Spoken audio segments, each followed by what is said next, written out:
क्या सोच सकते हैं कि एक दिन ऐसा भी आ सकता है जब परमेश्वर चुप हो जाए?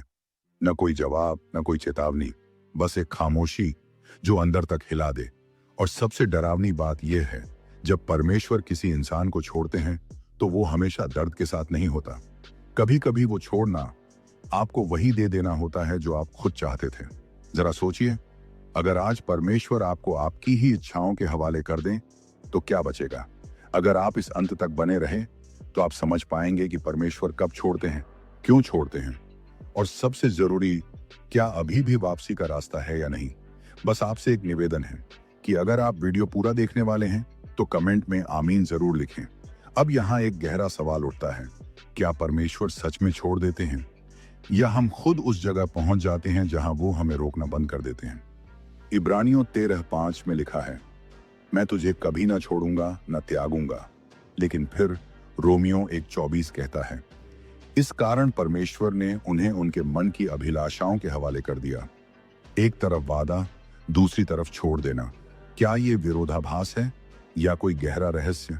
यहाँ पहली परत खुलती है, परमेश्वर का छोड़ना हमेशा त्याग नहीं होता। कभी कभी यह न्याय होता है, और उससे भी ज्यादा ये इंसान के अपने चुनाव का परिणाम होता है।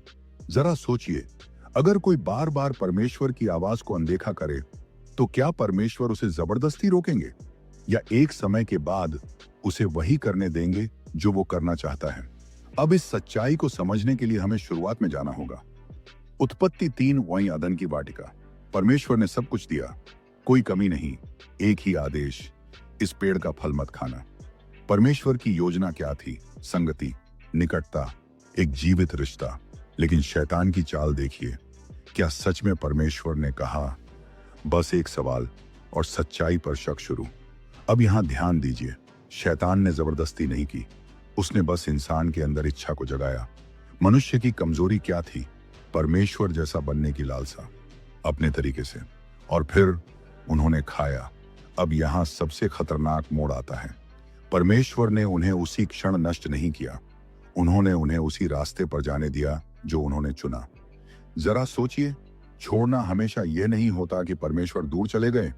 कभी कभी यह होता है कि परमेश्वर कहते हैं, ठीक है, तुम्हारी इच्छा पूरी हो, और परिणाम, निर्दोषता खो गई, संगति टूट गई, डर आ गया, छुपना शुरू हो गया। क्या यह संभव है कि आज भी लोग परमेश्वर से दूर इसलिए नहीं हैं कि परमेश्वर ने उन्हें धक्का दिया, बल्कि इसलिए कि उन्होंने खुद दूरी चुनी और परमेश्वर ने उन्हें रोकना बंद कर दिया? अब एक और उदाहरण, और यह और भी गहरा है। फिरौन, निर्गमन 8-10 बार बार लिखा है, फिरौन ने अपना हृदय कठोर किया। हर विपत्ति के बाद, हर चेतावनी के बाद वह फिर वही करता था। अब ध्यान से सुनिए, कुछ समय बाद वचन बदलता है। अब लिखा है, परमेश्वर ने फिरौन का हृदय कठोर कर दिया। क्या सोच सकते हैं? पहले इंसान खुद को बंद करता है, फिर परमेश्वर उस स्थिति को स्थायी होने देते हैं। यह अचानक नहीं हुआ, यह एक प्रक्रिया थी। हर बार जब फिरौन ने ना कहा, वह अपने दिल को थोड़ा और कठोर कर रहा था। और फिर एक समय आया जब परमेश्वर ने कहा, ठीक है, अब तू वही रहेगा जो तू बन चुका है। अब यहां एक सवाल उठता है, क्या हो सकता है कि परमेश्वर हमें तुरंत नहीं छोड़ते, बल्कि हम खुद धीरे धीरे उस जगह पहुंच जाते हैं जहां वापस लौटना कठिन हो जाता है? और यह सिर्फ पुराने समय की बात नहीं है। यशायाह 6:9-10। लोग सुनेंगे लेकिन समझेंगे नहीं। मत्ती 13:14-15 में यीशु यही कहते हैं। क्यों? क्योंकि उन्होंने खुद अपने दिल को बंद कर लिया। जरा सोचिए, अगर कोई बार बार सच्चाई सुने और हर बार उसे अनदेखा करे, तो क्या एक समय के बाद वो सच्चाई उसे छू भी पाएगी? यही आत्मिक अंधापन है, और यह सबसे खतरनाक स्थिति है, क्योंकि यहां इंसान को लगता है कि सब ठीक है, लेकिन अंदर से वह परमेश्वर से बहुत दूर जा चुका होता है। अगर आप यहां तक सुन रहे हैं तो एक पल रुककर खुद से पूछिए, क्या कहीं ऐसा तो नहीं कि परमेश्वर आपको बुला रहे थे, लेकिन आपने अनदेखा किया, बार बार, धीरे धीरे, और अब आवाज कम हो गई है? लेकिन असली रहस्य अभी बाकी है, क्योंकि अगला हिस्सा बताएगा कि जब परमेश्वर सच में छोड़ देते हैं तो उसके अंदर क्या चल रहा होता है, और क्यों वह स्थिति सबसे खतरनाक होती है।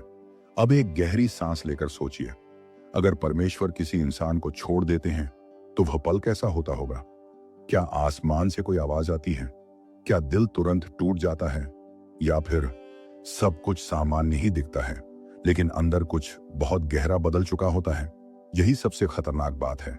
परमेश्वर का छोड़ना अक्सर शोर के साथ नहीं आता, वह चुपचाप आता है, धीरे धीरे पर निश्चित रूप से। अब यहां हमें उस हिस्से में जाना होगा जहां बाइबल इस सच्चाई को सबसे स्पष्ट तरीके से खोलती है। रोमियो 1:18 से शुरुआत होती है, क्योंकि परमेश्वर का क्रोध उन सब अधर्म और अन्याय के विरुद्ध प्रकट होता है जो सत्य को अधर्म से दबाते हैं। ध्यान दीजिए, यहां बात उन लोगों की हो रही है जो सत्य को जानते हैं लेकिन उसे दबाते हैं, अनदेखा करते हैं, अपने जीवन में जगह नहीं देते। अब सवाल उठता है, अगर कोई सत्य को जानता है फिर भी उसे दबाता है तो परमेश्वर क्या करते हैं? यहीं पर 3 बार एक ही वाक्य आता है और हर बार वह और गहरा होता जाता है। रोमियो 1:24, इस कारण परमेश्वर ने उन्हें उनके मन की अभिलाषाओं में अशुद्धता के लिए छोड़ दिया। रोमियो 1:26, इस कारण परमेश्वर ने उन्हें नीच अभिलाषाओं के वश में कर दिया। रोमियो 1:28, और जैसे उन्होंने परमेश्वर को पहचानना उचित न समझा वैसे ही परमेश्वर ने उन्हें भ्रष्ट मन पर छोड़ दिया। 3 बार एक ही पैटर्न, परमेश्वर ने छोड़ दिया। लेकिन यहां सबसे जरूरी बात समझिए, परमेश्वर ने उन्हें तब छोड़ा जब उन्होंने पहले परमेश्वर को ठुकराया। जरा सोचिए, ये उल्टा नहीं है, ये सीधा परिणाम है। परमेश्वर की योजना क्या थी कि इंसान सत्य में चले, उसे जान, उसके साथ जीवित संबंध रखे। मनुष्य की कमजोरी क्या थी? सत्य को जानकर भी अपने तरीके से जीना, अपने पाप को सही ठहराना। शैतान की चाल क्या थी? सत्य को आकर्षक झूठ से बदल देना, ऐसा झूठ जो शुरुआत में सही लगता है लेकिन अंत में विनाश लाता है। और फिर परमेश्वर ने क्या किया? उन्होंने उन्हें वही दे दिया जो वे खुद चुन रहे थे।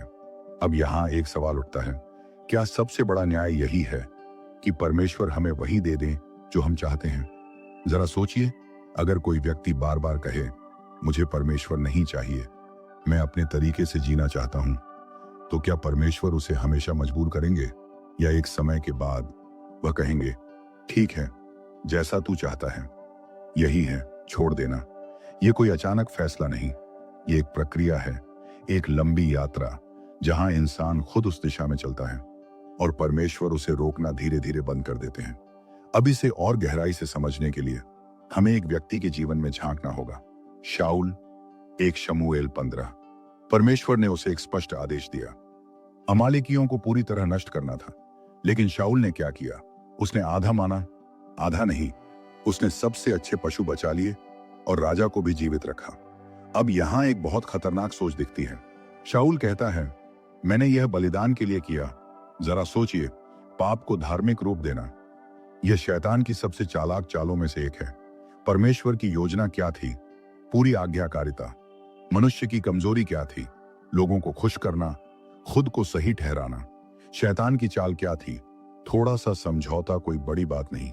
और फिर शमूएल कहता है, आज्ञा मानना बलिदान से उत्तम है।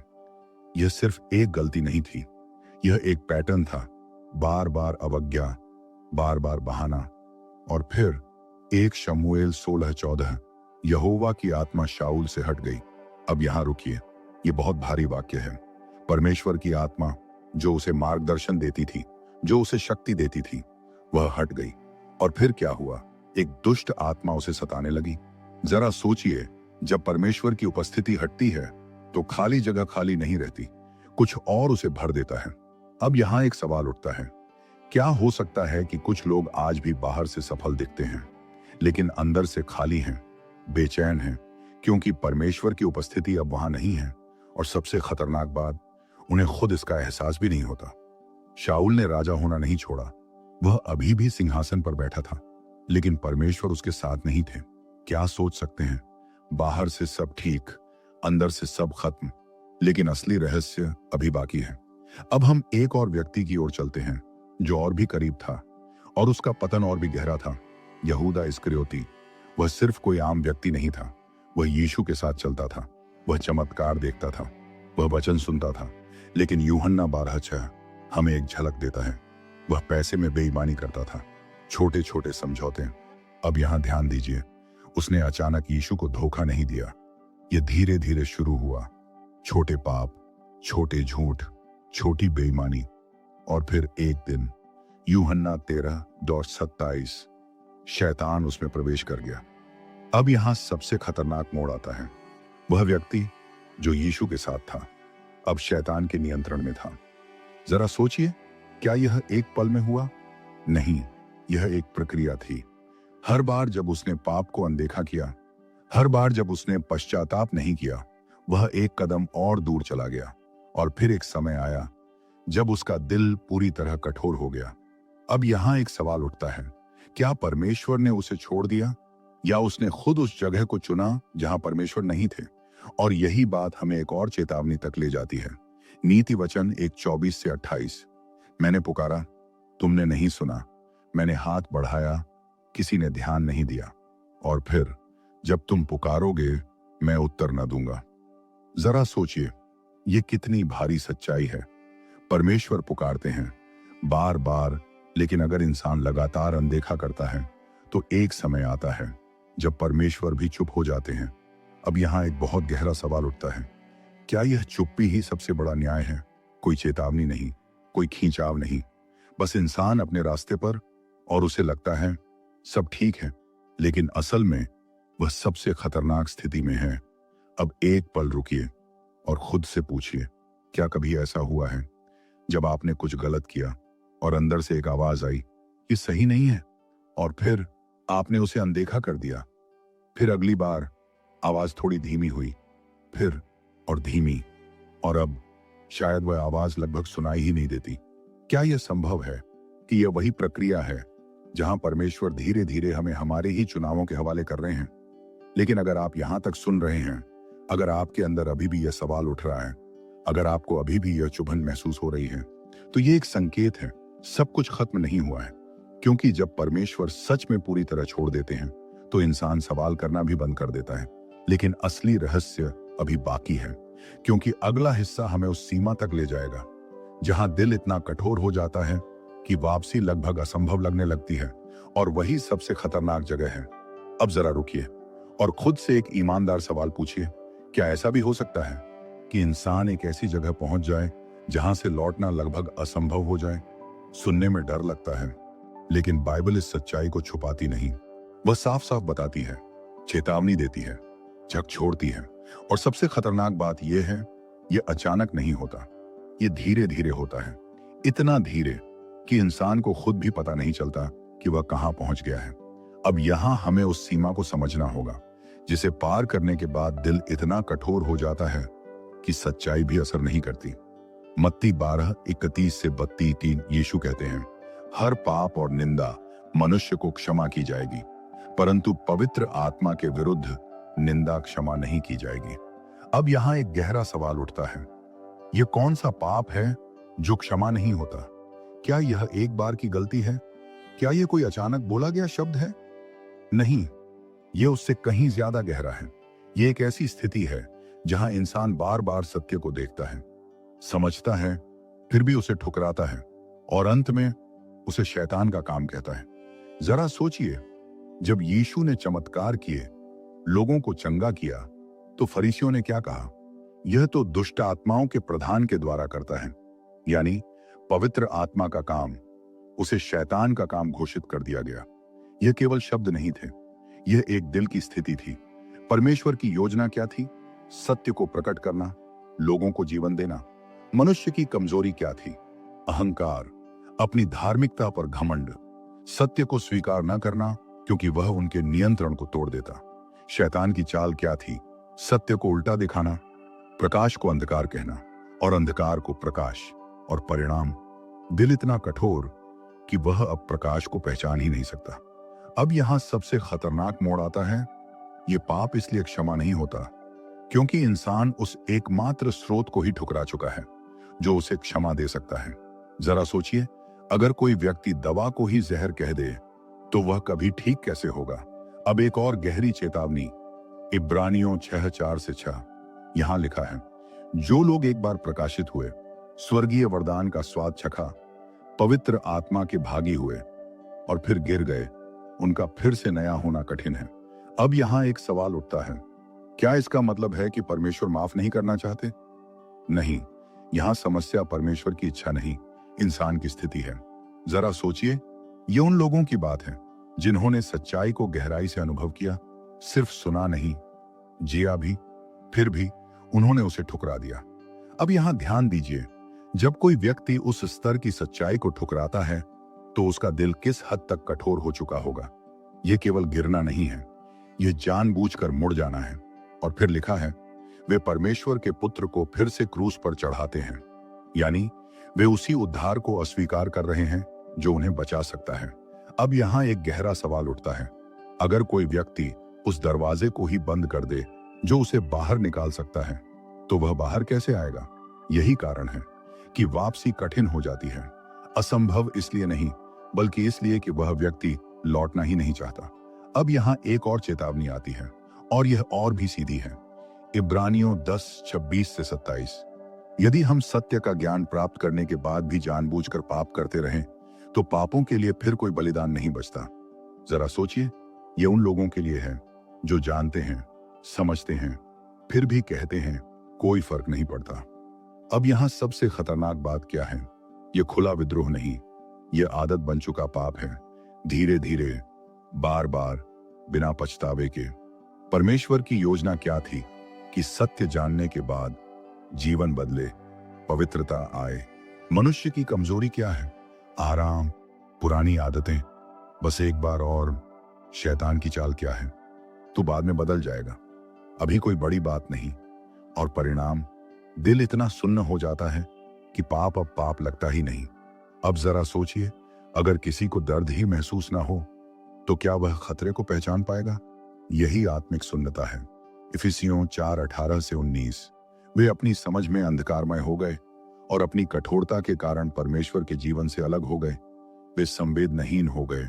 संवेदनहीन यानी अब कुछ भी असर नहीं करता, न वचन, न चेतावनी, न पवित्र आत्मा की आवाज।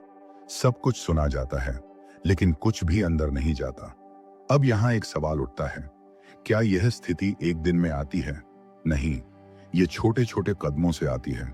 एक छोटा झूठ, एक छोटा समझौता, एक बार अनदेखा किया गया सत्य, फिर वही दोहराया जाता है, फिर आदत बन जाती है, और फिर दिल पत्थर बन जाता है।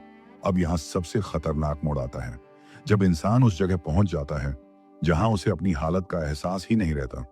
उसे लगता है मैं ठीक हूं, लेकिन अंदर से वह बहुत दूर जा चुका होता है। जरा सोचिए, क्या यह संभव है कि कुछ लोग आज इसी स्थिति में हैं? उन्हें लगता है कि सब ठीक है, लेकिन असल में वे परमेश्वर से बहुत दूर हैं। और अगर आप यह सुन रहे हैं और आपके अंदर यह सवाल उठ रहा है, क्या मैं भी कहीं उसी रास्ते पर तो नहीं? तो रुकिए, क्योंकि यही सबसे बड़ा फर्क है। जिस दिल में अभी भी सवाल उठता है वह पूरी तरह कठोर नहीं हुआ है। जिस दिल में अभी भी डर है वह पूरी तरह सुन्न नहीं हुआ है। लेकिन असली रहस्य अभी बाकी है, क्योंकि अगला हिस्सा हमें वहां ले जाएगा जहां यह सारी सच्चाई एक ही बिंदु पर आकर मिलती है। क्रूस, जहां छोड़ दिया जाना और कभी ना छोड़ा जाना दोनों एक साथ समझ में आते हैं, और वहीं से शुरू होता है वापसी का असली रास्ता। अब यहां सब कुछ एक जगह आकर रुकता है और वहीं से असली सच्चाई शुरू होती है। आपने देखा कैसे इंसान धीरे धीरे दूर होता है, कैसे दिल कठोर होता है, कैसे एक समय ऐसा आता है जब परमेश्वर छोड़ देते हैं। लेकिन अब सबसे बड़ा सवाल यह है, क्या परमेश्वर सच में किसी को छोड़ना चाहते हैं? जरा सोचिए, अगर परमेश्वर का स्वभाव प्रेम है तो क्या वह किसी को नाश होते देखना चाहेंगे? 2 पतरस 3:9 साफ कहता है, प्रभु देर नहीं करता, परंतु वह तुम्हारे विषय में धीरज रखता है, क्योंकि वह नहीं चाहता कि कोई नाश हो, परंतु सब मन फिराव तक पहुंचे। और यहेजकेल 18:23, क्या मैं दुष्ट की मृत्यु से प्रसन्न होता हूं? क्या मैं यह नहीं चाहता कि वह अपने मार्ग से फिरकर जीवित रहे? अब जरा रुकिए, यह बहुत गहरी बात है। परमेश्वर का दिल छोड़ने का नहीं है, परमेश्वर का दिल वापस बुलाने का है। लेकिन प्रेम जबरदस्ती नहीं करता। अगर इंसान बार बार कहता है मुझे तेरी जरूरत नहीं, तो एक समय आता है जब परमेश्वर उसे उसी चुनाव में रहने देते हैं। लेकिन, और यही सबसे बड़ा लेकिन है, परमेश्वर ने एक रास्ता बनाया है ताकि कोई भी किसी भी हालत में वापस आ सके, और वह रास्ता है क्रूस। अब जरा उस पल को समझिए। मत्ती 27:46, यीशु ने क्रूस पर पुकारा, हे मेरे परमेश्वर, हे मेरे परमेश्वर, तूने मुझे क्यों छोड़ दिया। जरा सोचिए, ये वही यीशु हैं जो हमेशा पिता के साथ थे, जिनका रिश्ता कभी टूटा नहीं। फिर उन्होंने ऐसा क्यों कहा? अब यहां सबसे गहरा रहस्य खुलता है। उन्होंने वह अनुभव किया जो हमें मिलना चाहिए था। हमारे पाप, हमारी दूरी, हमारा विद्रोह, सब कुछ उन पर रखा गया और उस पल उन्होंने छोड़ दिए जाने का दर्द सहा, ताकि आप और मैं कभी सच्चे अर्थ में छोड़े न जाएं। परमेश्वर की योजना क्या थी? उद्धार, पुनर्स्थापना, रिश्ता।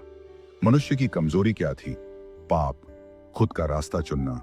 शैतान की चाल क्या थी? दोष, शर्म। अब तेरे लिए वापसी नहीं है, लेकिन अंतिम विजय क्या है? यीशु ने कहा, पूरा हुआ, मतलब रास्ता खुल गया। अब यहां एक सवाल उठता है, अगर रास्ता खुला है तो क्या कोई भी वापस आ सकता है? जवाब है हां। जब तक दिल जीवित है, जब तक आवाज सुनाई देती है, वापसी संभव है। और इसे सबसे खूबसूरत तरीके से समझाया गया है। लूका 15, खोया हुआ पुत्र। वह खुद गया, पिता ने उसे नहीं निकाला। उसने अपनी इच्छा से दूरी चुनी, अपने फैसलों के परिणाम भुगते। लेकिन एक दिन उसे एहसास हुआ और वह वापस लौटा। अब जरा सोचिए, क्या पिता ने कहा, अब बहुत देर हो गई? नहीं, वह दौड़ा, गले लगाया, फिर से स्वीकार किया।